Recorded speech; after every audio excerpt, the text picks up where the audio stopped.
l'unité nationale s'impose plus que jamais comme une exigence fondamentale.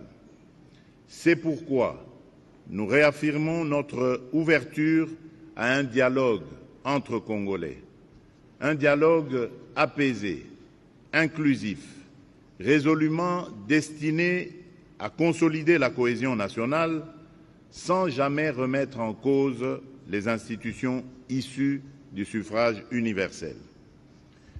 Je tiens à cet égard à exprimer notre gratitude à son Excellence le Président João Manuel Gonçalves Lourenço, Président de la République d'Angola, pour ses bons offices, son sens de l'équilibre et son engagement constant en faveur de la paix dans notre région. Si ce dialogue devait se tenir, il se déroulerait sur le sol national et serait conduit et organisé par les institutions de la République dans le respect de la Constitution, des lois de la République et des règles démocratiques qui fondent notre pacte national. Cependant, je le dis avec la même clarté, ce dialogue intérieur, aussi nécessaire soit-il, ne saurait tenir lieu de substitut aux obligations internationales. Il ne peut pas être invoqué pour relativiser une agression, ni pour diluer des responsabilités établies. Comme je l'ai dit lors de mon dernier discours sur l'état de la nation devant le Parlement réuni en congrès, la justice suivra son cours normal, avec rigueur, jusqu'au bout et sans complaisance, afin d'honorer la mémoire de celles et ceux injustement tombés du fait de l'agression. Donc, dialogue, oui, mais pas avec les auteurs de crimes commis contre nos populations. Parce que Guillaume, il vient de terminer. Qu'il plaise à votre Excellence, Monsieur le Président de la République, chef de l'État, à prononcer votre discours. Honorable Président du Sénat, Madame la Première ministre, chef du gouvernement, honorable Premier vice-président de l'Assemblée nationale, Monsieur le ministre délégué auprès des ministres délégués auprès du ministre des Affaires étrangères et de la coopération internationale chargé de la coopération de la francophonie et de la diaspora congolaise, Madame la vice-ministre des Affaires étrangères, coopération internationale, francophonie et diaspora congolaise, Messieurs les secrétaires généraux, Excellences, Monsieur l'ambassadeur du Royaume du Maroc, doyen du corps diplomatique, Excellences, Mesdames et Messieurs les ambassadeurs, membres du corps diplomatique accrédités en République démocratique du Congo, Mesdames et Messieurs les représentants des organisations internationales accréditées en République démocratique du Congo, Mesdames et Messieurs les consuls honoraires, distingués invités, Mesdames et Messieurs.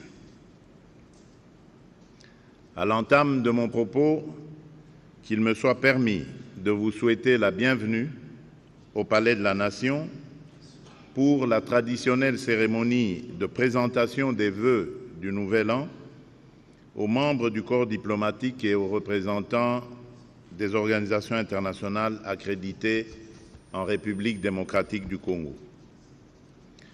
Je remercie très sincèrement Monsieur l'ambassadeur, son Excellence Rachid Agassim, Monsieur l'ambassadeur du Royaume du Maroc et doyen du corps diplomatique, pour les paroles empreintes de respect et d'amitié qu'il a bien voulu prononcer en votre nom à mon endroit, ainsi qu'à l'égard du gouvernement et du peuple congolais. Et je le remercie particulièrement pour ses vœux formulés à l'endroit de nos léopards qui n'ont plus que 90 minutes à jouer encore pour nous qualifier après 52 ans, figurez-vous, à la Coupe du Monde de football.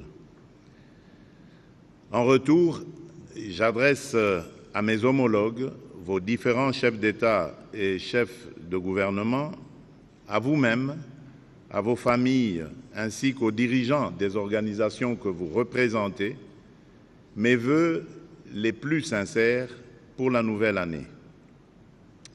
Je forme le vœu que 2026 soit, pour chacun de vos pays et pour vos peuples, une année de paix, de prospérité et de confiance renouvelée dans la force du droit et des institutions.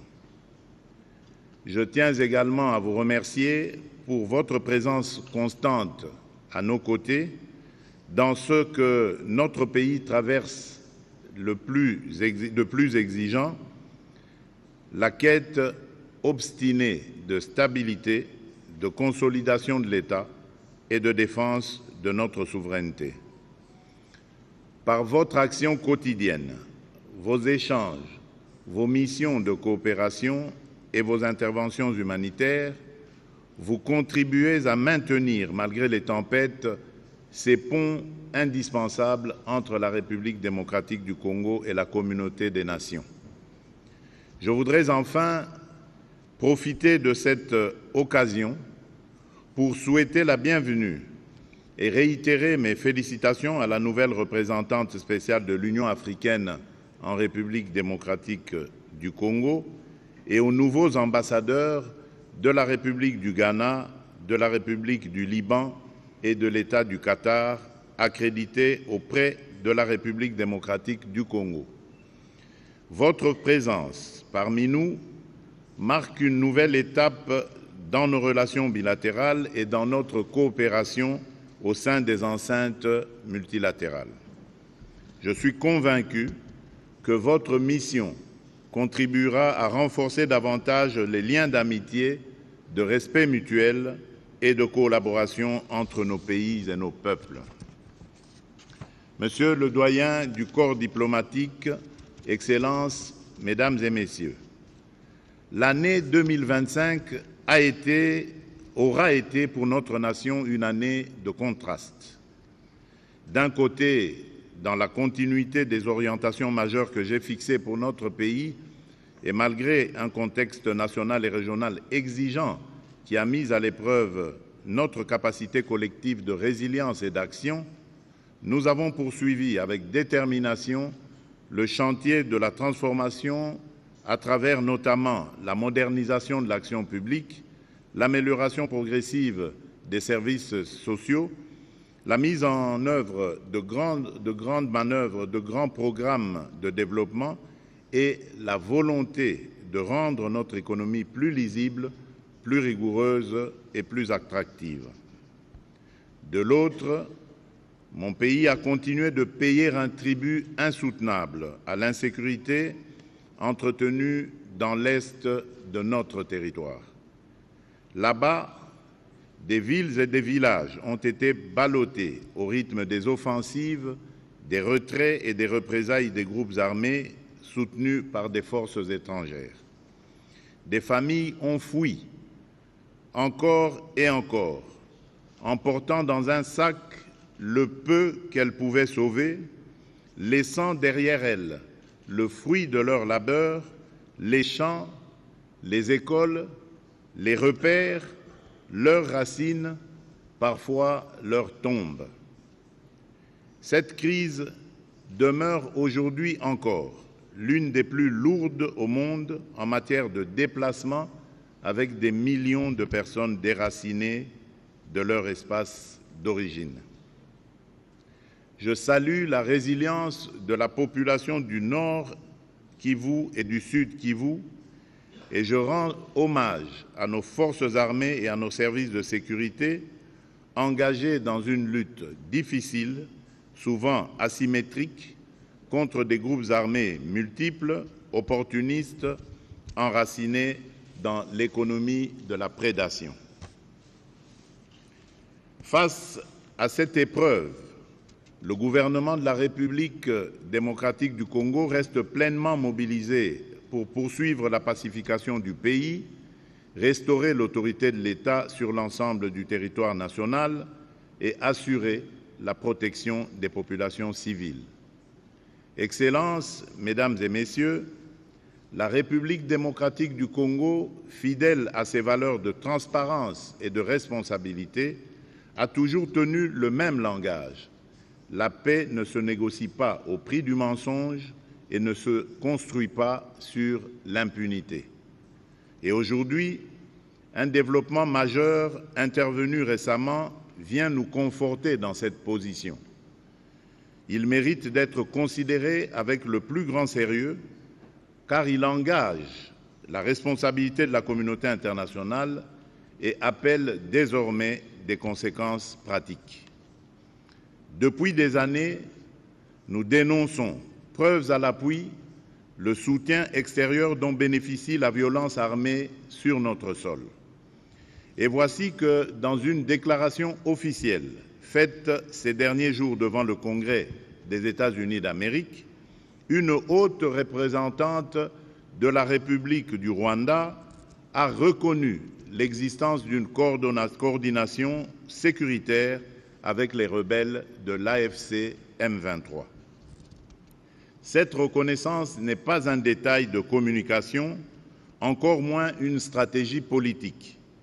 Elle éclaire d'une lumière crue ce que de nombreux rapports et de multiples partenaires relevaient depuis longtemps, c'est-à-dire l'existence d'un appui déterminant à un mouvement armé insurrectionnel opérant sur le territoire souverain de la République démocratique du Congo. Cet aveu constitue un tournant majeur. Il réduit l'espace du déni, clarifie les responsabilités et oblige chacun à passer des exhortations aux mécanismes d'exécution, ceux du droit international, ceux des résolutions du Conseil de sécurité et ceux des engagements politiques librement souscrits.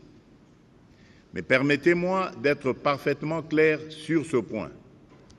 Aucune cause, aucun récit, aucune justification sécuritaire ne peut légitimer l'occupation de fait, les administrations parallèles, les déplacements forcés, ni la prédation des ressources au détriment d'un État membre des Nations Unies.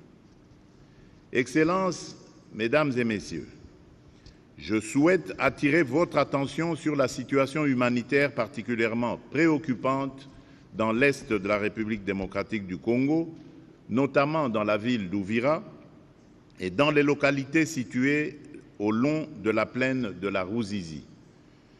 Dans ces zones, des milliers de familles déplacées à l'intérieur du pays vivent aujourd'hui dans une précarité extrême, confrontées à des besoins urgents en matière d'assistance humanitaire. À cette détresse interne s'ajoute celle de nos compatriotes ayant cherché refuge au-delà de nos frontières, en particulier au Burundi, où ils continuent de faire face à d'importantes difficultés et à une vulnérabilité persistante.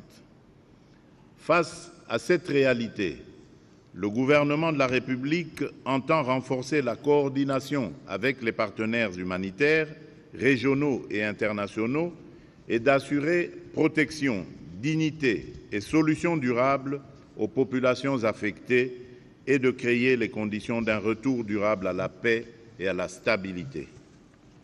Mais il serait illusoire de traiter l'urgence humanitaire sans regarder avec lucidité la cause première de cette souffrance, c'est-à-dire l'instabilité entretenue et la violence récurrente.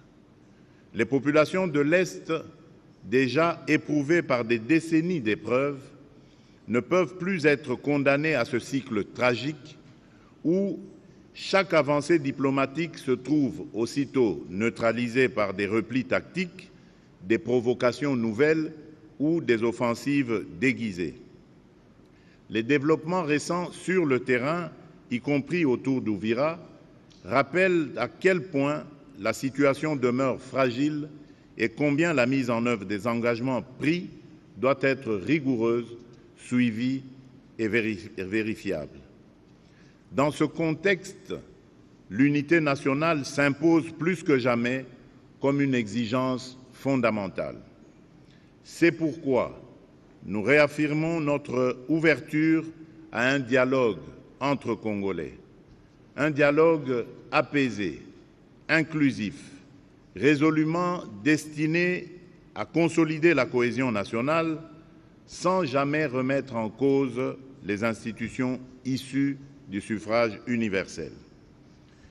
Je tiens à cet égard à exprimer notre gratitude à son Excellence le Président João Manuel Gonçalves Lourenço, Président de la République d'Angola, pour ses bons offices, son sens de l'équilibre et son engagement constant en faveur de la paix dans notre région. Si ce dialogue devait se tenir, il se déroulerait sur le sol national et serait conduit et organisé par les institutions de la République dans le respect de la Constitution, des lois de la République et des règles démocratiques qui fondent notre pacte national. Cependant, je le dis avec la même clarté, ce dialogue intérieur, aussi nécessaire soit-il, ne saurait tenir lieu de substitut aux obligations internationales. Il ne peut pas être invoqué pour relativiser une agression, ni pour diluer des responsabilités établies. Comme je l'ai dit lors de mon dernier discours sur l'état de la nation devant le Parlement réuni en Congrès, la justice suivra son cours normal, avec rigueur, jusqu'au bout et sans complaisance, afin d'honorer la mémoire de celles et ceux injustement tombés du fait de l'agression. Donc, dialogue, oui, mais pas avec les auteurs de crimes commis contre nos populations.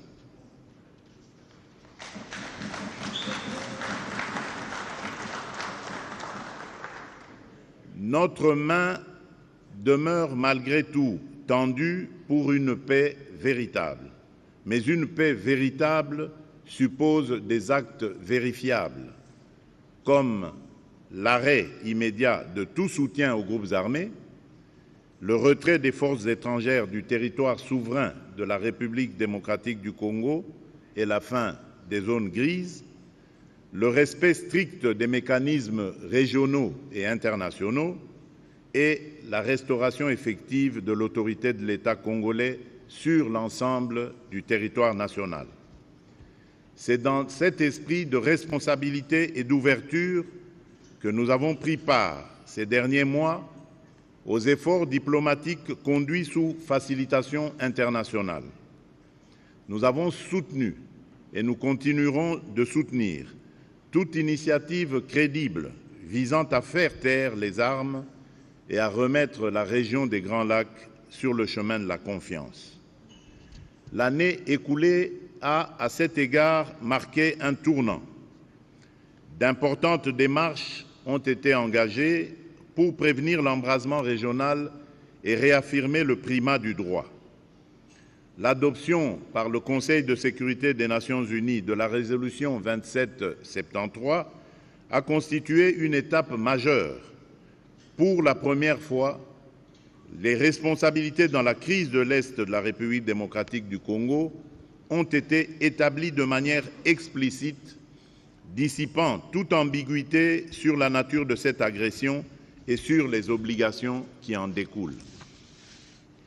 Cette clarification a été consolidée par la résolution 2808 adoptée le 19 décembre 2025, renouvelant jusqu'au 20 décembre 2026 le mandat de la MONUSCO en réponse à la dégradation persistante de la situation sécuritaire, notamment marquée par la résurgence du M23.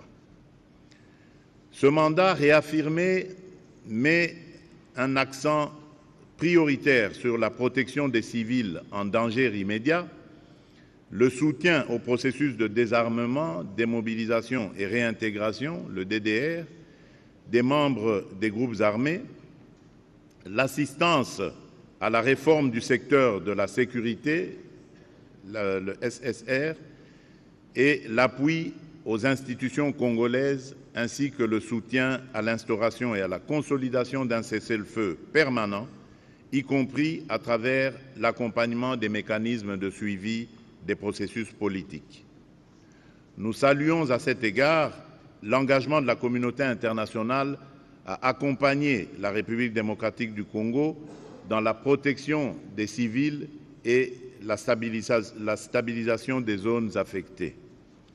Ainsi, la résolution 2773 a posé les bases d'un cadre politique et juridique clair, fondé sur la vérité des faits, la responsabilité des acteurs et la protection des populations, cadre qui a été par la suite consolidé et prolongé par la résolution 2808.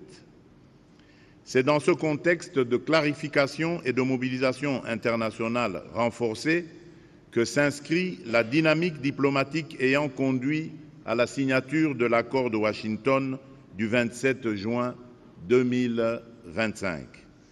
Je veux saluer à cet égard l'implication directe du président Donald Trump, dont l'engagement a permis de créer les conditions politiques nécessaires à l'ouverture puis à l'aboutissement de ce processus dans le respect du droit international et des résolutions du Conseil de sécurité.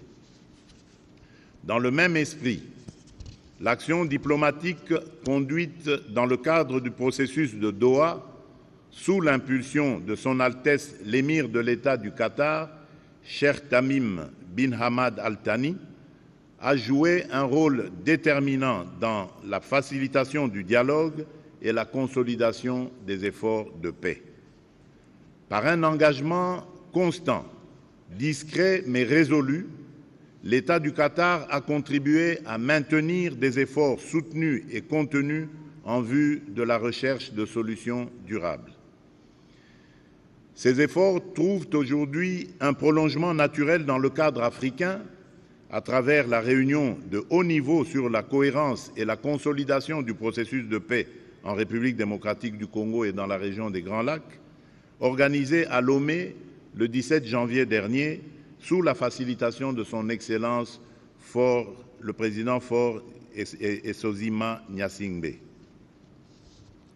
Cette dynamique africaine constitue un levier politique destiné à accompagner, harmoniser et consolider les deux processus en cours sans s'y substituer afin d'en garantir la crédibilité, la cohérence et l'impact sur le terrain.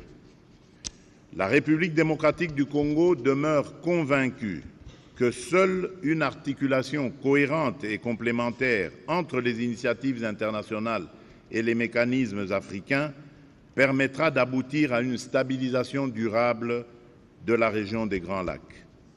C'est avec cet esprit de continuité, de coopération sincère et de lucidité que notre pays poursuivra son action afin que les avancées diplomatiques se traduisent en résultats concrets pour la sécurité, la stabilité et la protection de nos populations. Excellences, Mesdames et Messieurs, cette exigence de paix et de stabilité demeure de manière constante au cœur de notre action diplomatique. À ce titre, l'exercice par notre pays de la présidence de la Conférence internationale sur la région des Grands Lacs, la CIRGL, s'inscrit dans une volonté affirmée de promouvoir le dialogue régional, la confiance mutuelle et des solutions concertées aux défis sécuritaires et politiques de notre espace commun. Dans le même élan, nous intensifions notre action au Conseil de paix et de sécurité de l'Union africaine, ainsi qu'au Conseil des droits de l'homme des Nations unies, pour prévenir les conflits et maîtriser les crises. Nous y défendons une approche africaine fondée sur la concertation, le dialogue et la responsabilité collective, et nous réaffirmons que la dignité humaine, comme le respect des droits fondamentaux, doit demeurer la boussole de l'action internationale. Notre présence au Conseil de sécurité des Nations unies s'inscrit dans cette même trajectoire.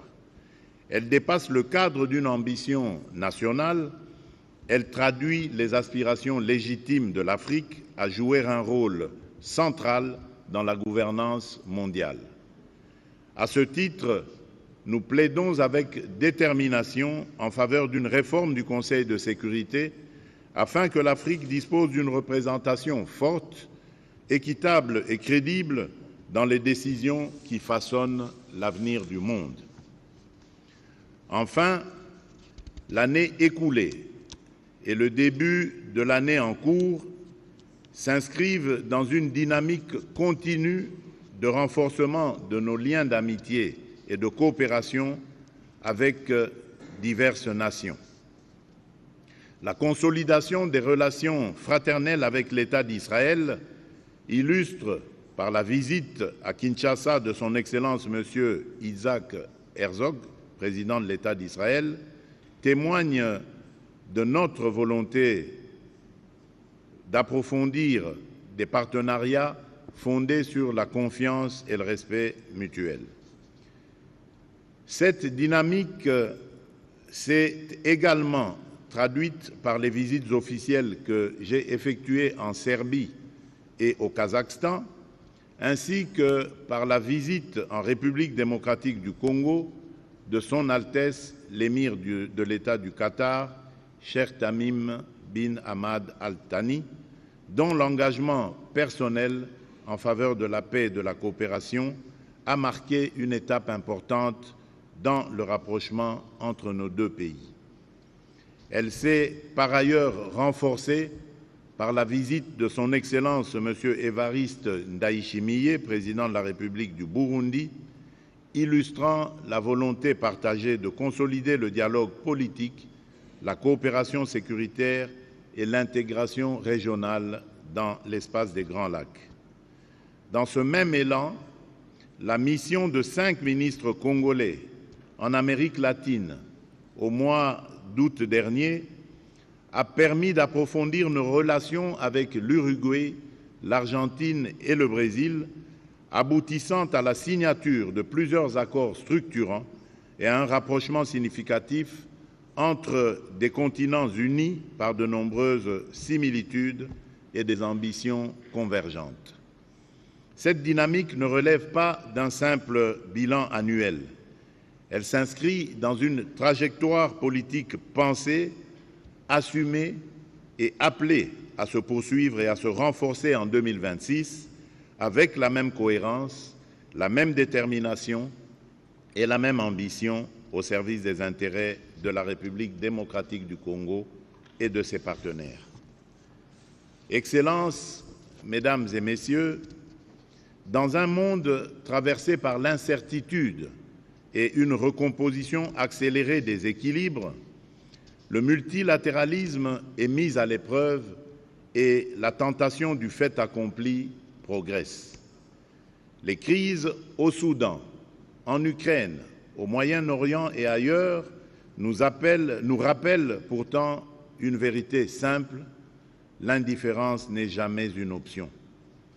La souveraineté, l'indépendance et l'intégrité territoriale des États ne sont pas des principes à géométrie variable, elles constituent le socle d'un ordre international juste et la condition même d'une paix durable. C'est au nom de ces principes que la République démocratique du Congo aborde les enjeux de paix et de stabilité dans son environnement régional immédiat. Dans la région des Grands Lacs, la stabilité ne saurait être réduite à une lecture strictement sécuritaire. Elle exige une coopération sincère entre États, une lutte résolue contre les groupes armés et une approche globale intégrant les dimensions politiques, économiques, humanitaires et de justice. Ainsi, L'intégration régionale est un levier majeur de stabilité et de prospérité partagée. Mais elle ne peut se limiter à des cadres institutionnels. Elle doit produire des résultats concrets, des infrastructures interconnectées et des bénéfices tangibles pour les populations. Pour la République démocratique du Congo, cette intégration s'inscrit dans une vision de développement fondée sur la complémentarité des économies, la valorisation responsable des ressources et la création d'opportunités durables. C'est ici qu'interviennent nos ressources stratégiques. Les minerais indispensables à la transition énergétique mondiale doivent être, pour nous, un facteur de transformation, d'industrialisation et de stabilité, et non une source de conflits et de prédation. Notre ambition est claire: rompre avec les logiques d'extraction brute, promouvoir la transformation locale, garantir la traçabilité, développer des chaînes de valeur régionales et bâtir des partenariats équilibrés, fondés sur le respect mutuel et le partage équitable des bénéfices. Le corridor de Lobito illustre cette intégration moderne tournée vers l'avenir en reliant zones de production, infrastructures de transport, énergie et capacités de transformation. Il renforce la coopération entre États, sécurise les chaînes d'approvisionnement, favorise l'industrialisation régionale et crée des opportunités économiques durables au bénéfice des populations. Dans cette logique, la République démocratique du Congo entend inscrire la gestion de ses ressources dans un environnement d'investissement fondé sur la confiance, la prévisibilité et l'équité. Les dispositifs fiscaux et parafiscaux applicables aux investisseurs s'inscrivent dans notre législation nationale, notamment dans le Code des investissements, les mécanismes des zones économiques spéciales et bien d'autres textes légaux, conçus pour accompagner le développement dans un esprit d'ouverture et de partenariat. C'est aussi la logique qui préside à la reprise des exportations de cobalt et à la mise en œuvre progressive de la politique des quotas. Une régulation fondée sur des critères clairs et objectifs destinés à assurer un fonctionnement équilibré et durable du marché en conciliant les intérêts de l'État, des opérateurs et des partenaires dans un esprit de responsabilité partagée, de dialogue constant et de stabilité à long terme. Parallèlement, nous consolidons le couloir vers Kivu-Kinshasa, lancé en 2025. Ce projet structurant vise à convertir des zones affectées par les conflits en pôles de croissance, de cohésion sociale et de préservation environnementale. Il apporte une réponse globale, économique, sociale et sécuritaire en créant des emplois durables dans l'agriculture responsable, la restauration des écosystèmes et l'écotourisme, tout en offrant une alternative crédible à l'économie de guerre. Les partenariats engagés, notamment avec l'Union européenne et des acteurs industriels, traduisent notre volonté de faire de la transition écologique un levier de stabilité et de paix. Enfin, notre vision du long terme trouve une expression majeure dans le projet Grand Tinga. Plus qu'un projet national, c'est une ambition continentale, une réponse structurante aux défis énergétiques, industriels et climatiques de l'Afrique. Par son potentiel hydroélectrique unique, Grand Tinga peut fournir une énergie propre, abondante et compétitive, indispensable à l'industrialisation, à la transformation locale des ressources et à la création d'emplois à grande échelle. La République démocratique du Congo demeure ouverte à des partenariats responsables, transparents et mutuellement bénéfiques pour faire de cette ambition une réalité dans le respect de notre souveraineté et de nos intérêts stratégiques. Monsieur le doyen du corps diplomatique, Excellences, Mesdames et Messieurs, au seuil de cette année 2026, la République démocratique du Congo réaffirme sa détermination à œuvrer avec l'ensemble de ses partenaires à la construction d'un ordre international fondé sur la paix, le respect du droit, la solidarité et la prospérité partagée. L'année 2026 doit être celle d'un saut qualitatif à la fois dans la sécurité et dans la transformation structurelle autour de 4 priorités, à savoir sécuriser durablement l'Est et restaurer l'autorité de l'État, accélérer la gouvernance et l'efficacité publique, transformer l'économie pour produire, industrialiser et créer de l'emploi, et enfin consolider l'unité nationale et la cohésion sociale. Et parce que la paix ne se décrète pas, la République démocratique du Congo attend de la communauté internationale non pas des émotions, mais une cohérence d'action, dire la vérité et agir en conséquence lorsque les faits sont établis et que des responsabilités sont reconnues. Renforcer l'appui humanitaire, la protection des déplacés et la prise en charge des victimes, car chacun sait que dans l'Est de mon pays, les besoins dépassent encore largement les moyens disponibles. Je compte enfin sur chacune et chacun d'entre vous pour relayer auprès de vos capitales et de vos institutions le message d'une République démocratique du Congo en mouvement, un pays résolument tourné vers l'avenir, animé par une énergie nouvelle, ouvert au partenariat et résolument engagé à construire un avenir de paix et de prospérité. Je terminerai en vous adressant, une fois encore, mes vœux les plus chaleureux pour l'année 2026. Qu'elle soit pour vous et pour vos peuples une année de réussite, de sérénité et d'espérance.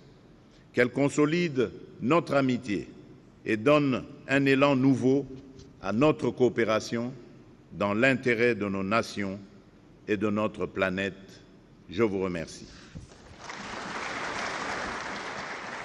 Voilà, vous venez de suivre ce discours magistral du président de la République, Félix-Antoine Tshisekedi Tshilombo. Ainsi, enfin, la première partie de la cérémonie d'aujourd'hui.